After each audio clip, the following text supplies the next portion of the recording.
You're commuting home with Katz and Cosby. Now, here's John Katzimatidis and Rita Cosby on 77 WABC. We have a good friend on the phone waiting for us. Yeah, absolutely. We have Pulitzer Prize winning columnist Michael Goodwin of the New York Post. Michael, you want to chime in on this discussion? We're going to get to Israel in a moment, but first, your thoughts about crime in New York, and also it's sort of the urban nightmares we were talking about, these random crimes too. Well, listen, Rita, I mean, I completely agree that it's insane that the migrants effectively get out of jail cards every time they get arrested because of the sanctuary city status. Now, you know, it doesn't have anything to do with them just being here illegally. But when they commit a crime, that's when that protection kicks in. That's my understanding. That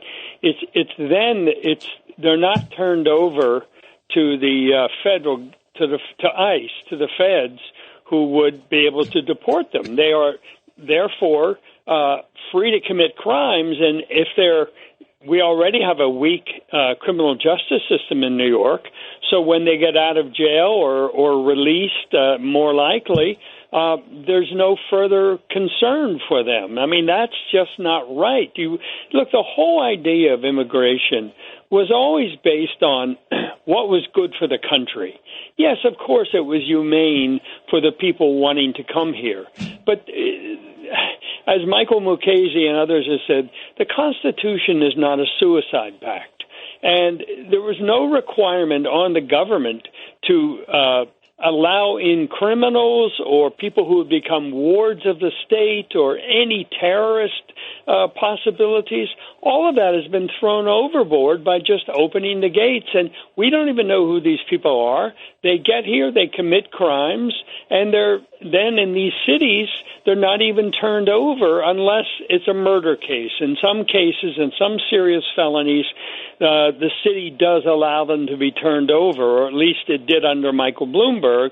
I think Bill de Blasio erased much of that, but that's something that Eric Adams doesn't even seem to be interested in. Yeah, they don't even want to focus on it. It seems like it is like let's ignore it and hope it goes away. And you know, it also goes all the way to the White House. They're not talking about it either. I mean, and she keeps flipping and flopping. I can't wait to see what she says next week in the debate. Well, look, these are people who have lived with government paid security all their adult lives, Kamala Harris and Joe Biden. And so they never have to worry about crime. Think about that.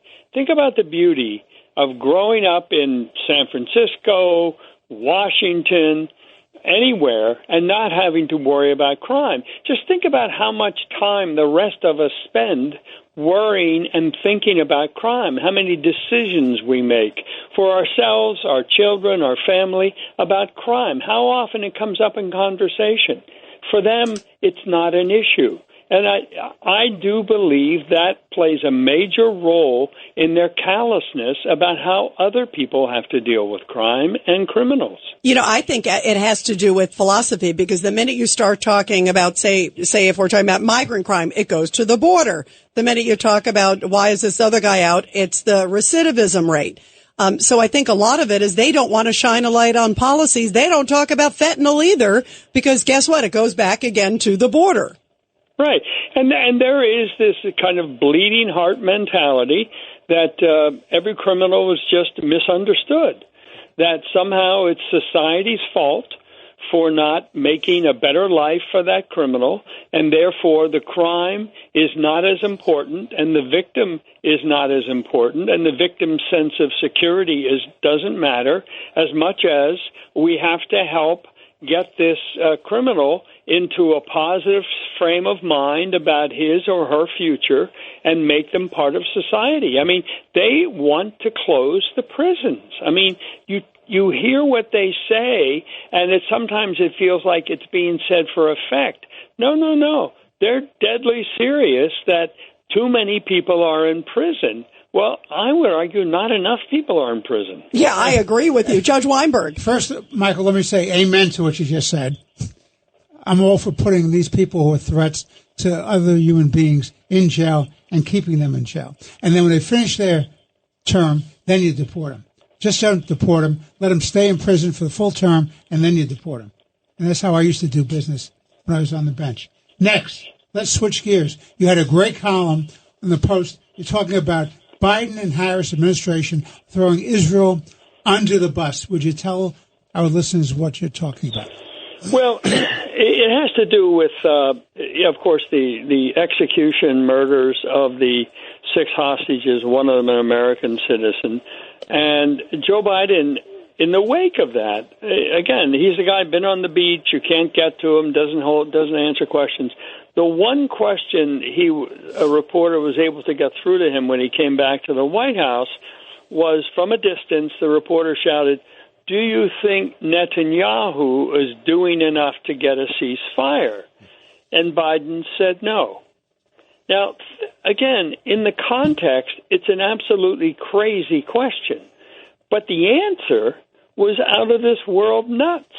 I mean, how can you, at that moment, blame the Israeli prime minister when the American officials have admitted that it's been Hamas that has turned down every deal offered since that first couple of prison hostage releases?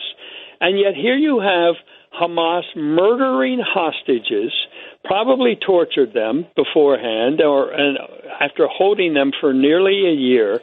And the president doesn't talk about Hamas. He talks about the prime minister of Israel. Well, they've been trying to get rid of Netanyahu for years, Michael. That's it. All the Democrats hate Netanyahu, and that's presumably why he's been the longest-serving prime minister in Israel's history. Look, he's not perfect, and Israel itself is not perfect. But you cannot, at this moment, look at Israel and blame it for what Hamas is doing. I mean, as Netanyahu correctly said, this just gives Hamas more incentives to hold out, to take more hostages, because they'll be rewarded with the United States and Great Britain and others in Europe putting more pressure on Israel to make more concessions. So is the plan here, as Biden often says, to end Hamas, or is it to preserve Hamas? Because certainly, by demanding concessions from Israel, you are giving Hamas no reasons to surrender, no reasons to release the remaining hostages, of which there are thought to be about 60 who are still alive, including a handful of Americans. And do you ever hear Joe Biden talk about them? No. I mean, this is a form of appeasement that never works anywhere, and yet this is Joe Biden's approach. Yeah, and boy, is it a perilous and dangerous one, as you're pointing out. Michael Goodwin, we love you. Thank you for joining us, Michael. We always love having you here on the show. Thank you. My pleasure. Thank you. Thank you so much.